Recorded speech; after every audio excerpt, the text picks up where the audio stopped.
Hi guys, welcome back to one YouTube channel jobs update points. जिस तरह से Indian polity के हमारे सेशंस जो हैं बैक टू बैक चल रहे थे और लास्ट सेशन जो है हमारा वो 73rd और 74th अमेंडमेंट जो कि 1992 की है, इस पे बच चुका था। अगर मैं main examination point of view की बात करूं तो 73rd अमेंडमेंट आपका एक्ट जो है बहुत ही ज्यादा इंपॉर्टेंट है, क्योंकि यहाँ से आपको 1 से 2 नंबर के क्वेश्चन देखने को मिलेंगे। बट अगर 74th की बात करूं तो यहाँ पे 1 नंबर का क्वेश्चन देखने को मिलेगा। बट अगर कंपैरिजन की बात करें दोनों की तो 73rd is the very most amendment act जो कि आपको पढ़ना है। और मैं आपको बताना चाहूंगा 73rd अमेंडमेंट एक्ट में हम लोग जो हैं रूरल एरियाज के जो गवर्नमेंट रहती है उसके बारे में पढ़ेंगे, और 74th जो है आपकी अर्बन एरियाज में आ जाती हैं। यानी रूरल एरियाज की बात करें तो आप लोगों ने गांव में सुना होगा कि पंचेस होते हैं, सरपंचेस होते हैं। उसी के अकॉर्डिंगली अगर अर्बन एरियाज की बात करें तो म्युनिसिपल कॉर्पोरेशंस होती हैं।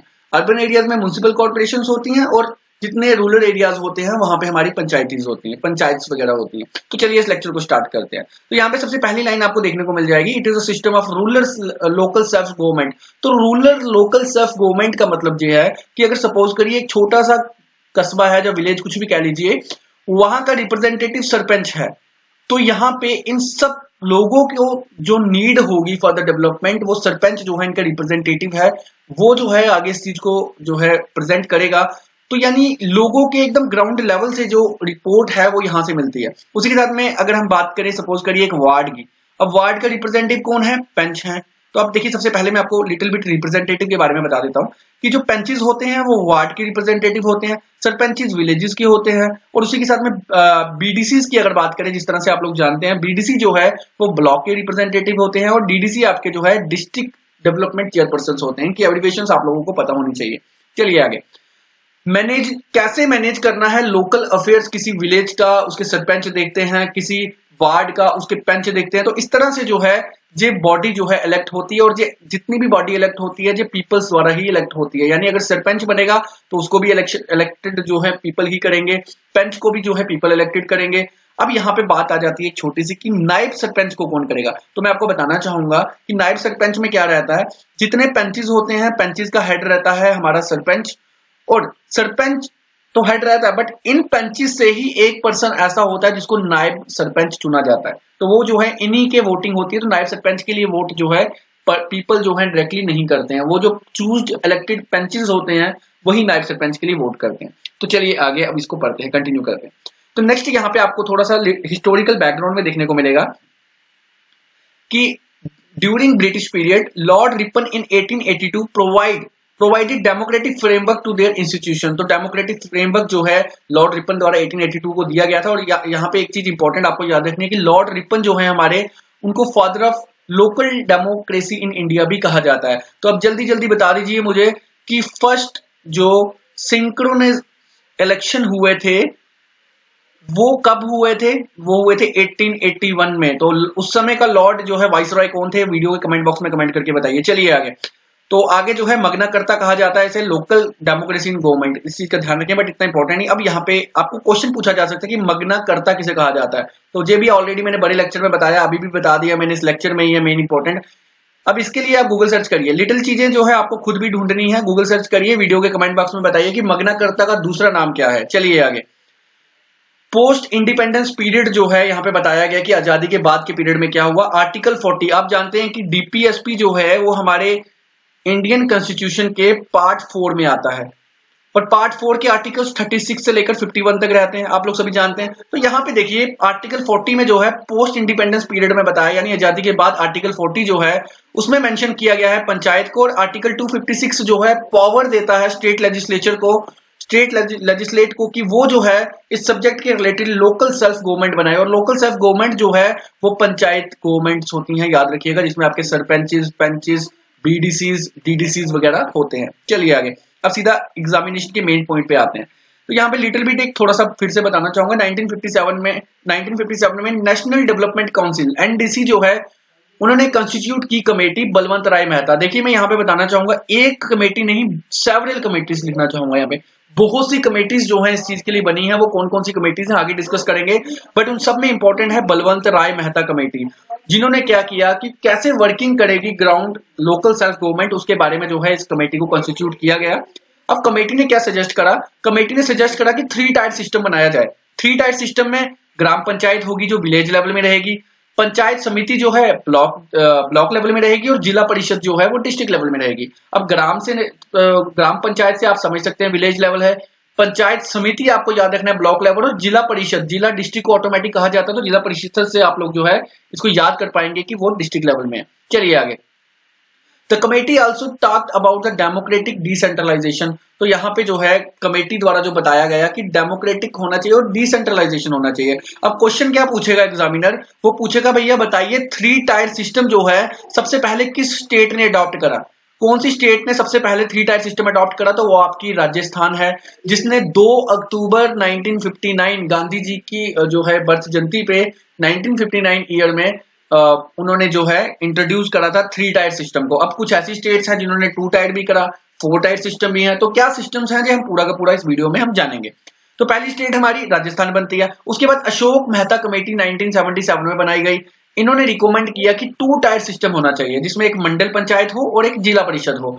तो मंडल पंचायत और जिला परिषद जो है वो आपकी अशोक मेहता कमेटी ने की, और बलवंत राय कमेटी ने 3 जो है आपके टायर बता दिया कि 3 टायर होना चाहिए। चलिए आगे। कर्नाटका जो है इसने 2 टायर सिस्टम अडॉप्ट करा है, जो कि अशोक मेहता कमेटी से रिकमेंडेशन है। उसके बाद मैंने आपको बताया था पीछे सेवरल कमेटीज। तो सेवरल कमेटीज में कौन सी कमेटीज आ रही है देख लीजिए, हनुमंथा राव, जीवीके राव, ये सभी कमेटीज जो है आपको यहाँ पे देखने को मिल जाएंगी। बट इंपॉर्टेंट जो है वो बलवंत राय है, और दूसरे नंबर कौन सी है जो कि अभी बताया मैंने, वो है आपकी अशोक मेहता कमेटी, जो कि आपकी 2 टायर सिस्टम वाली है। तो इस चीज का ध्यान रखेंगे, बलवंत और अशोक, इन दोनों के बारे में अच्छे से पढ़ लीजिए, क्वेश्चन राइज होगा तो यहां से ही राइज होगा। तो चलिए आगे। During the prime ministership of PV Narasimha Rao, तो पीवी नरसिम्हा राव जब प्राइम मिनिस्टर थे तब जो है 72 अमेंडमेंट बिल जो है वो 1991 पे लाया गया, और उसको 1992 में जो है पास किया गया। 73 और 74 जो है आपका पंचायती राज है, 74 आपका म्युनिसिपल है। मैं बार बार क्यों रिपीट कर रहा हूँ, सो डेट आपको वीडियो में याद रहे। और ये 73 अमेंडमेंट कब आया एक्ट, 1992 में, डेट मत भूलिएगा, यहाँ पे क्वेश्चन राइज होगा। चलिए 73 अमेंडमेंट एक्ट ने इंट्रोड्यूस करा, क्या इंट्रोड्यूस करा, पार्ट 9 और पार्ट 11। तो 11 को आगे पढ़ते हैं, अभी 9 पढ़ते हैं। पार्ट 9 इंट्रोड्यूस करा, जिसका मतलब था द टाइटल पंचायत। याद रखिएगा, पंचायत टाइटल जो है वो 1992 के अमेंडमेंट एक्ट में लाया गया और पार्ट 9 में लाया गया, और उसमें जो है आर्टिकल 243 से लेकर 243O तक जो है लाए गए। अब इसमें तो आपको जो याद रहना चाहिए 243 से लेकर 240O तक लाए गए, 43O तक लाए गए। अब यहाँ पे एक चीज और थी, वो क्या थी, वो आगे इस वीडियो में मैं आपको बताने की कोशिश करूंगा। तो चलिए, इसने क्या करा, इंट्रोड्यूस करा 11th शेड्यूल। तो 11th शेड्यूल भी जो है यहाँ पे इंट्रोड्यूस करा गया। अब देखिए, आप लोगों को सबको मैंने ऑलरेडी इस वीडियो में बता रखा है, हालांकि शेड्यूल्स अपने पढ़ाए रखे हैं कि कौन से पार्ट में है। तो 9th पार्ट में जो है आपको यहाँ पे इंट्रोड्यूस किया गया है 73rd अमेंडमेंट एक्ट को। अब 11th शेड्यूल यहाँ पे डाला गया है। 11th शेड्यूल क्या था, फंक्शनल यूनिट जो है 29 होंगे। ये बहुत इंपॉर्टेंट है क्योंकि उसके ऊपर जीपीडीपी पढ़ेंगे आप आगे। जीपीडीपी क्या है इसमें आगे बताऊंगा, 1 नंबर का क्वेश्चन राइज होगा। चलिए, फंक्शनल यूनिट बनाए गए 29 समझ लीजिए सब्जेक्ट थे जिनको कंप्लीट करना है 2024 तक। इस चीज का बस याद रखिए, अभी तक इतना याद रखिए कि जो हमारे 29 सब्जेक्ट है उनको 2024 तक अचीव करना। तो वो सब्जेक्ट क्या है वो आगे चलिए वहां पे बताएंगे। द प्रीव्यू ऑफ पंचायत की, पंचायत का प्रीव्यू वगैरह के लिए सब कुछ जो है उसमें लाया गया। अब इंपॉर्टेंट प्रोविजन क्या है कि 3 टायर स्ट्रक्चर जो है पंचायती राज का बनाना है। एक चीज का याद रखिएगा, जिस एरिया की पॉपुलेशन मोर देन, मैं लिख लेता हूं, मोर देन 20 लाख होगी, उस एरिया में 3 टायर सिस्टम अडॉप्ट होगा। और जिस एरिया की पॉपुलेशन जो है वो लेस देन 20 लाख होगी, उस एरिया में 2 टायर सिस्टम अडॉप्ट होगा। 1 नंबर का क्वेश्चन राइज होगा, याद कर लीजिएगा, नोट करते रहिए पॉइंट जो मैं यहाँ पे बता रहा हूँ। चलिए आगे। तो यहाँ पे 3 tier system panchayat village level में, ब्लॉक लेवल में बीडीसी होंगे और जिला लेवल में डीडीसी होंगे। चलिए आगे। और यहाँ पे एक चीज और यहाँ पे इंपॉर्टेंट बताई गई है, वो आप नोट कर लीजिए कि सीट्स जो हैं वो फील्ड होंगी इलेक्शन से, जो कि मैंने very beginning of the lecture आपको बता दिया था। चलिए आगे। नेक्स्ट है 3 tier structure is allotted to the state और UT whose population is greater than 20 lakh. तो मैंने आपको बता दिया, ऊपर 20 लाख से ऊपर जिस स्टेट या यूटी की पॉपुलेशन है वहां पे 3 टायर अडॉप्ट करेंगे, जहां पे लेस देन हुई वहां पे 2 टायर अडॉप्ट करेंगे। और 2 टायर में आपका ब्लॉक लेवल हट जाता है, याद रखिएगा 2 टायर में आपका ब्लॉक लेवल हट जाता है, 3 टायर में तीनों आ जाते हैं, विलेज भी आ जाता है, ब्लॉक भी आ जाता है और डिस्ट्रिक्ट लेवल भी आ जाता है। चलिए आगे। रिजर्वेशन सीट्स जो हैं SC ST की होंगी, याद रखिएगा, और SC ST की एक्ट याद रखिएगा 1956 में SC का है, 1989 में ST एक्ट है रिजर्वेशन का, ये याद रखिएगा। 1 नंबर आ सकता है यहाँ पे। मैं फिलहाल पॉलिटी के पार्ट में थोड़ा सा और पीछे जा रहा हूँ, तो चलिए इतना पीछे नहीं जाऊंगा। चलिए, और 1/3 सीट जो है भैया वुमेन्स के लिए रिजर्व रखिए। औरत को जो है मतलब माफ कीजिए नारी शक्ति को जो है अभी फिलहाल इंडिया में सबसे आगे रखा गया है, इसलिए हर जगह सीट्स जो है रिजर्व है। जल्दी जल्दी कैंडिडेट बताइए, J&K रीऑर्गेनाइजेशन एक्ट में कौन से आर्टिकल में वुमेन्स को 2 सीट्स रिजर्व रखी गई हैं? बताइए जल्दी जल्दी कि कौन से आर्टिकल में वुमेन्स के लिए 2 सीट्स रखी गई हैं। आर्टिकल कौन सा है J&K रीऑर्गेनाइजेशन का? चलिए आगे। टेन्योर जो है 5 साल का रहेगा इनका, आप लोग जानते हैं कि ऑलमोस्ट जानते ही होंगे क्योंकि काफी देर से आप लोग भी वोटिंग कर रहे होंगे। चलिए, इन केस ऑफ डिसॉल्यूशन, अगर ये जो पंचायत के मिनिस्टर्स हैं जो कि हमारे सरपंच अगर ये जो है किसी कारणवश छोड़ देते हैं या डिसॉल्व हो जाती है इनकी सीट्स, तो उस समय जो है इलेक्शन कमीशन को 6 महीनों के अंदर इलेक्शन करवाने हैं, और जो न्यूली इलेक्टेड बॉडी होगी वो 2 साल के लिए रहेगी। उसका टेन्योर कितना रहेगा? 2 इयर्स। क्वेश्चन याद रखिए, 1 नंबर का बनेगा यहाँ पे। और अब यहाँ पे इंपॉर्टेंट चीज आती है, मैंने आपको पीछे बताया था 243 और 243O जो कि पार्ट 9 में थे 273 अमेंडमेंट एक्ट के। तो यहाँ पे 243I जो है फाइनेंशियल कमीशन के बारे में बताता है, जिसमें कि क्या फंडिंग होगी, कहां से होगी, वो पूरा का पूरा 243I बताता है। और 243K जो है वो स्टेट इलेक्शन कमीशन बताता है कि टाइमली इलेक्शन होने चाहिए, रिकॉर्ड सारा मेंटेन होना चाहिए। अगर कोई चेयर छोड़ देता है अपनी तो आपको इलेक्शन फटाफट करवाने हैं 6 महीने के अंदर, और जो नई बॉडी बनाएंगे वो मैक्सिमम 2 साल के लिए जो है उसका टेन्योर रहेगा। तो चलिए अब आ जाते हैं GPDP, जो मैंने आपको बताया था ग्राम पंचायत डेवलपमेंट प्लान। जो क्या है, 29 सब्जेक्ट आप लोगों को ऊपर मैंने बताए थे, अगर याद हो 2024 आपको याद हो कि मैंने बताया था अचीव करने हैं, तो क्या है वो यहाँ पे डिस्कस करेंगे। तो ये प्लान जो है इंट्रोड्यूस हुआ है कैंपेन सबकी योजना सबका विकास। तो सबकी योजना सबका विकास जो है इस प्लान को देखते हुए जो है GPDP आया है, 2018 में जो है इसको लाया गया है। Gram panchayat have been mandated for the preparation of gram panchayat development plan. देखिए सिंपल लैंग्वेज में आपको समझाना चाहूंगा, ये पढ़ लेंगे आप लोग थ्योरी कि देखिए अब मैं सरपंच हूं, सपोज करिए किसी ABC विलेज का, मुझे अपने विलेज के लिए कुछ डेवलपमेंट करवानी है। सपोज करिए मुझे एक ट्रांसफार्मर चाहिए, सपोज करिए मुझे एक हेडपंप चाहिए पानी के लिए। तो इन चीजों को मैं कहां प्रोजेक्ट करूंगा, वो चीजें जो है मेरे लिए आएंगी। तो वो प्रोजेक्ट प्लान तो इनके पास रहते हैं, बट GPDP में जो है डायरेक्टली यहाँ पे प्रोजेक्शन हो सकती थी। इसीलिए बताया गया है कि preparation of gram panchayat development plan, की पंचायत को कैसे डेवलप्ड किया जाए, उसके प्लान्स क्या है, इकोनॉमिक डेवलपमेंट क्या होगी, social justice by utilising the resource available to them. तो इस सभी चीजों को देखते हुए GPDP को लाया गया था।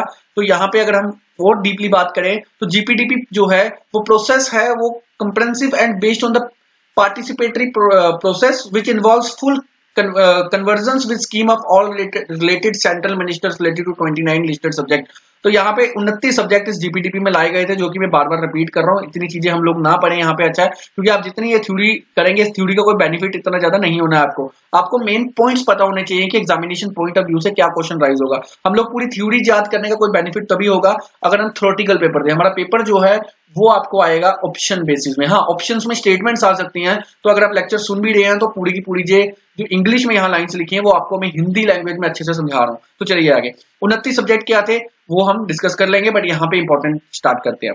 अपॉइंटमेंट क्या था, नोडल ऑफिसर को अपॉइंट करना था क्या 29 सब्जेक्ट्स को जो है अचीव करने के लिए GPDP के अंदर। उन्होंने क्या करना था, कंपेन करना था। उसके बाद अपॉइंटमेंट होना थी फैसिलिटेटर की, जो कि हर ग्राम पंचायत को जो है फैसिलिटेट करना था जिन्होंने, और ये जो है आपके गवर्नमेंट एम्प्लॉय होंगे। याद रखिएगा, गवर्नमेंट एम्प्लॉय जो है आपके फैसिलिटेटर्स होंगे। इसमें आप VLW आ जाता है, जो इसको हम पंचायत सेक्रेटरी के नाम से भी जानते हैं, ठीक है, तो जिसे आप ग्राम सेवक भी कहते हैं कई बार। तो ट्रेनिंग ऑफ फैसिलिटेटर कि भाई अब VLW तो बना दिया, बट उसकी ट्रेनिंग भी करनी है, क्योंकि क्या पता उसे क्या पता चलेगा कि कैसी कैसी चीजें जो है उन्होंने आगे डील करनी है। उसके बाद फाइनलाइजेशन ऑफ ग्राम सभा वाइज कैलेंडर। तो ग्राम सभा वाइज कैलेंडर जो है वो फाइनलाइज करना था कि कहाँ कहाँ पे ग्राम सभा जो है होनी है। उसके साथ में अपॉइंटिंग करने थे front line workers of all department, her department के फ्रंट लाइन वर्कर्स की भैया इस डिपार्टमेंट से हमें क्या हेल्प चाहिए, इस चीज को ठीक करने के लिए, इस डिपार्टमेंट से डेवलपमेंट के लिए क्या चाहिए, क्योंकि डेवलपमेंट्स जो है वो गवर्नमेंट डिपार्टमेंट ही करेंगे। हाँ, तरीके कंडीशंस जरूर जो है वो डिफरेंट हो सकती है, और डिफरेंट डिपार्टमेंट्स की जो पोर्टफोलियो है वो आपकी हेल्प कर सकता है। तो क्या किया जा सकता था, एक ग्राम पंचायत बनाया जा सकती थी कि सपोज करिए जम्मू की मेन जो है, सपोज करिए कोई गांव है, ABC गांव है, वहां पे जो है ग्राम पंचायत लगनी है। तो यहाँ पे सभी डिपार्टमेंट्स के रिप्रेजेंटेटिव आएंगे, पोर्टफोलियो के डिफरेंट पोर्टफोलियोज के रिप्रेजेंटेटिव। तो जिसकी जो डिमांड होगी वो अपने प्रोजेक्शन करते रहेंगे, अपने अपने जो है डिपार्टमेंट में प्रोजेक्शन करेंगे उसकी, सो डेट उसको डेवलप किया जाए। तो इस चीज के लिए जो है GPDP को लाया गया था। चलिए आगे, display of public information board in every gram panchayat. तो पब्लिक इंफॉर्मेशन बोर्ड जो है हर ग्राम पंचायत में लगेगा। हालांकि आप में लगा है या नहीं लगे, वीडियो के कमेंट बॉक्स में कमेंट करके बताइएगा। Uploading of geo tag photographs, तो जहां जहां पे डेवलपमेंट हुई है, कुछ भी बना है, तो उसकी जियो टैगिंग करने के लिए भी जो है बताया गया था। प्रिपरेशन ऑफ जीपीडीपी, तो यहाँ पे क्या जो है प्रिपरेशन रहती है जीपीडीपी की, वो पूरा का पूरा जो है यहाँ पे बताया गया था। तो एंटी वोद्या यहाँ पे है, मैं आपको उसके बारे में बताना चाहूंगा, ये भी इंपॉर्टेंट इसी टॉपिक से है। इन्होंने क्या किया, इसमें क्या है कि अडॉप्ट किया गया यूनियन बजट 2017-18 में। इनका मिशन जो है वो था कि realise the vision of a poverty free India by 2022, तो यानी गरीबी जो है 2022 में इंडिया से हटा दी जाएगी, वो इनका मिशन था इसका। और इसी के साथ में सबसे इंपॉर्टेंट बात जो है वो है कि it is a mission made project invested by the ministry of rural development, तो आरडीडी जो है डिपार्टमेंट हमारा, इसको जो है ये मिशन दिया गया था। इन्होंने जो है इस प्रोजेक्ट को देखना था, जिसमें मेजोरिटी डेवलपमेंट्स हो चुकी हैं मेरे अकॉर्डिंगली।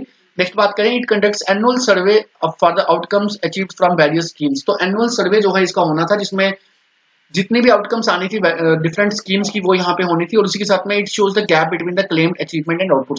देखिए बहुत सी ऐसे लाइंस आपको दिखेंगी, बहुत सी चीजें आपको दिखेंगी, बट क्वेश्चंस कहां से राइज होगा वो ऑलरेडी मैं ऊपर आपको मैक्सिमम बता चुका हूँ। तो समीपता के बारे में भी यहाँ पे देख लीजिए, 2020 को जो है स्कीम को लाया गया था। इस योजना की अगर बात करें तो जो लॉन्च की गई थी प्राइम मिनिस्टर नरेंद्र मोदी द्वारा 24 अप्रैल 2020 को, नेशनल पंचायती डे। तो नेशनल पंचायती डे कब होता है आप याद रखिएगा, 24 अप्रैल 2020 को। और इसका क्या था कि सर्वे होने थे विलेजेस की, और मैपिंग करनी थी improvised technologies in villages areas. तो जो टेक्नोलॉजीज जो विलेजेस एरिया में थे उनकी जो है टैगिंग करनी थी, सर्वे होने थे विलेजेस में। और साथ ही में स्कीम जो थी ये सबसे इंपॉर्टेंट इसलिए थी क्योंकि ये लैंड को जो है इनहेबिटेट करती थी यूजिंग ड्रोन्स। तो यहाँ पे मेंटेन लैंड रिकॉर्ड जो है with the help of drone, जो है यहाँ पे इंपॉर्टेंट पॉइंट यहाँ पे आपको देखने को मिलेगा। The scheme will provide clarity over property right in rural development. तो देखिए आपके लैंड रिकॉर्ड्स को अगर by the help of drone जो है पूरा का पूरा जो है इसको मेंटेन किया जाएगा, इसको देखा जाएगा, इसका सर्वे किया जाएगा, तो ऑटोमेटिकली आपकी लैंड प्रॉपर्टी जितनी भी डीलिंग जो भी रहती है वो सारी की सारी जो है रिकॉर्ड्स में आ जाती है। उसी के साथ में this map will be done across the country in a phase wise. तो फेज वाइज मैनर्स में होना था, हालांकि जे&के में अभी शायद नहीं हुआ है, एमपी में हो चुका है, और डिफरेंट 4-5 से स्टेट्स में जो है ये चीज हो चुकी है, बट अभी जो है फिलहाल मेरे अकॉर्डिंगली जे&के में नहीं हुआ है। तो सबसे इंपॉर्टेंट क्या है यहाँ पे, मैं आपको एक फिर से लिटरली छोटी सी लैंग्वेज में रिवाइज करवा देता हूँ आपको क्या क्या पढ़ना है।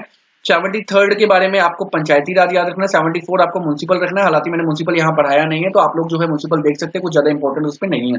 तो 73 में आपको पंचायती राज का देखना है। 243 से लेकर 243 ओ तक जो है आपके पार्ट 9th में जो है इसकी इंट्रोडक्शन की गई है 73rd अमेंडमेंट एक्ट में।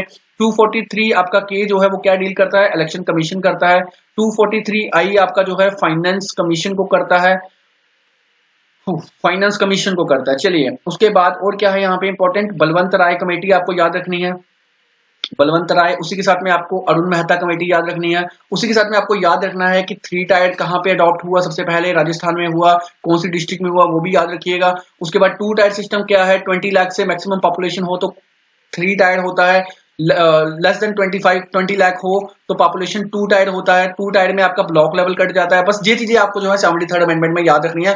पूरी वीडियो को छोटे से 1 मिनट के इस लाइन के और इस पैरा पेजेस में मैंने जो है आपके लिए कवर कर लिया है। तो गाइस फिलहाल आज की इस वीडियो में इतना ही। आई होप आप लोगों को वीडियो अच्छी लगी होगी, क्योंकि हमारा पॉलिटिकल लेक्चर जो है खत्म हो चुका है। पुराने लेक्चर्स में जाइए, जिन कैंडिडेट्स ने पुराने लेक्चर नहीं देखे तो ही आपको अच्छे से क्लियर हो पाएगा। एकदम छोटे छोटे लेक्चर डाले हैं मैंने, सो डैट की कैंडिडेट्स बोर ना हो। छोटे से लेक्चर को देखिए, फिर रेस्ट करिए, फिर वापस लेक्चर देखिए, तो उस अकॉर्डिंगली आपकी पॉलिटी जो है बहुत आसानी से बहुत जल्दी खत्म हो जाएगी। क्योंकि अगर आप पॉलिटी जो है एम लक्ष्मीकांत पढ़ रहे हैं तो एक बार इन लेक्चर्स के विजिट करने के बाद आप उस बुक को विजिट करिए, तो आई होप आपको जल्दी से जल्दी आसानी से जो है सब कुछ क्लियर हो जाएगा। So guys thank you so much for watching this video. Video अच्छी लगी तो लाइक कर लीजिएगा, चैनल को सब्सक्राइब कर लीजिएगा फर्दर अपडेट के लिए। मिलते हैं अगली वीडियो और अगली अपडेट के साथ, तब तक के लिए गुड बाय।